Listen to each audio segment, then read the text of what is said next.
ದಕ್ಷಿಣ ಕನ್ನಡ ಲೋಕಸಭಾ ಕ್ಷೇತ್ರದ ಹಾಲಿ ಸಂಸದ ನಳಿನ್ ಕುಮಾರ್ ಕಟೀಲ್ಗೆ ಕೊಟ್ಟಿರುವ ಬಿಜೆಪಿ ಹೊಸ ಅಭ್ಯರ್ಥಿಯಾಗಿ ಕ್ಯಾಪ್ಟನ್ ಬ್ರಿಜೇಶ್ ಚೌಟ ಅವರಿಗೆ ಅವಕಾಶ ನೀಡಿದೆ. ಈ ಮೂಲಕ ಜಿಲ್ಲೆಯಲ್ಲಿನ ಬಿಜೆಪಿಯೊಳಗಿನ ಮುಸುಕಿನ ಗುದ್ದಾಟಕ್ಕೂ ಬ್ರೇಕ್ ಹಾಕಿದೆ. 2 ವಾರಗಳ ಹಿಂದೆ ಪಕ್ಷೇತರ ಅಭ್ಯರ್ಥಿಯಾಗಿ ಸ್ಪರ್ಧೆ ಮಾಡುವುದಾಗಿ ಹೇಳಿದ ಪುತ್ತೂರಿನ ಅರುಣ್ ಕುಮಾರ್ ಪುತ್ತಿಲ ಸದ್ಯ ಯೂಟರ್ನ್ ಹೊಡೆಯುವ ಸಾಧ್ಯತೆ ಇದೆ.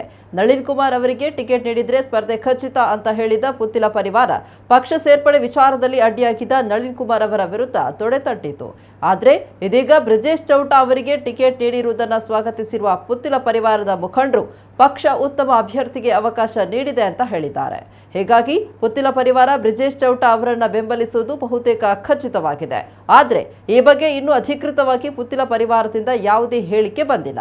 ಇನ್ನು ನಳಿನ್ ಕುಮಾರ್ ಕಟೀಲ್ ಅವರ ವಿರುದ್ಧ ಅಸಮಾಧಾನ ಹೊಂದಿದ ಬಹುತೇಕ ಕಾರ್ಯಕರ್ತರು ಹಾಗೂ ಒಳಗೊಳಗೆ ವಿರೋಧ ವ್ಯಕ್ತಪಡಿಸಿದ್ದ ನಾಯಕರ ಗುಂಪಿಗೂ ಬದಲಾವಣೆ ಖುಷಿ ತಂದಿದೆ. ಕಳೆದ 6 ತಿಂಗಳ ಹಿಂದೆಯೇ ಟಿಕೆಟ್ ಕೈ ತಪ್ಪುವ ಮಾಹಿತಿ ಇದ್ದ ಸಂಸದ ನಳಿನ್ ಕುಮಾರ್ ಕಟೀಲ್ ಕೊನೆಯ ಕ್ಷಣದವರೆಗೂ ಟಿಕೆಟ್ ಸಿಗುವ ನಿರೀಕ್ಷೆಯಲ್ಲಿ ಇದ್ರು.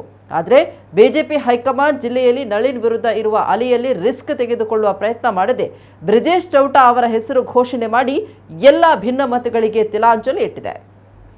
ಒಂದೇ ಕಲ್ಲಿಗೆ 2 ಹಕ್ಕಿ ಹೊಡೆದಂತೆ ನಳಿನ್ ಬದಲಾವಣೆಯೊಂದಿಗೆ ನಳಿನ್ ವಿರೋಧಿಗಳನ್ನು ಸಂತೈಸುವ ಜೊತೆಗೆ ಪಕ್ಷದೊಳಗಿನ ದೊಡ್ಡ ಬಂಡಾಯವನ್ನು ಶಮನ ಮಾಡಿದೆ.